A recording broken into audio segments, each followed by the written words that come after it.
नमस्कार साथियों, जय जिनेंद्र, जय श्री राम। आज की कहानी का शीर्षक है त्याग और लोभ। एक दिन भगवान बुद्ध के शिष्यों में त्याग और लोभ जैसे विषयों पर चर्चा हो रही थी। बहुत समय बीतने पर भी शिष्य किसी निर्णय पर नहीं पहुंचे, तो सब मिलकर भगवान बुद्ध के पास पहुंचे। बुद्ध उनकी समस्या का समाधान करते हुए बोले, किसी नगर में एक सेठ रहता था। उसके पास बहुत धन था। उसकी तिजोरियां हमेशा मोहरों से भरी रहती थी, लेकिन उसका लोभी मन नहीं मानता था। जैसे जैसे धन बढ़ता जाता था, उसकी लालसा और भी बढ़ती जाती थी। सेठ बहुत ही कंजूस था, कभी किसी को एक कौड़ी भी नहीं देता था। यदि कोई उसके दरवाजे पर आकर हाथ फैलाता तो वह उसे धुतकार देता।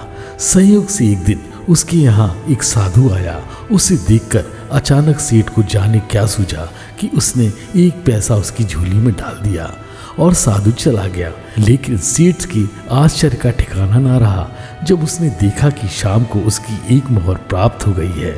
पैसे के बदले में मोहर। वह मारे खुशी के वह कूदने लगा, परंतु थोड़ी ही देर में उसकी सारी खुशी काफुर हो गई।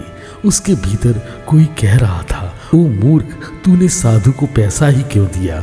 यदि एक मोहर दी होती तो तू न जाने कितना माला माल हो जाता। ऐसा विचार आते ही सेठ ने अपने आप को धिक्कारा। हाँ, सचमुच में मैंने मूर्खता की। अब वह साधु के आने की बाट जोहने लगा, पर उसे अधिक प्रतीक्षा नहीं करनी पड़ी। अगले दिन ही वह साधु फिर आ गया। साधु को देखते ही सेठ ने झट से अपनी तिजोरी से एक मोहर निकाली और साधु की झोली में डाल दी। मोहर लेकर साधु चला गया तो सेठ के लिए एक एक पल एक एक युग के समान हो गया। वह चाहता था कि कैसे भी शाम हो जाए। शाम हुई और रात भी हो गई, लेकिन उसकी इच्छा पूरी नहीं हुई। मोहरें मिलना तो दूर, हाथ में आई मोहर भी चली गई। वह सिर धुनने लगा, तभी आकाशवाणी हुई, सेठ याद रख, त्याग फलता है, लोभ छलता है।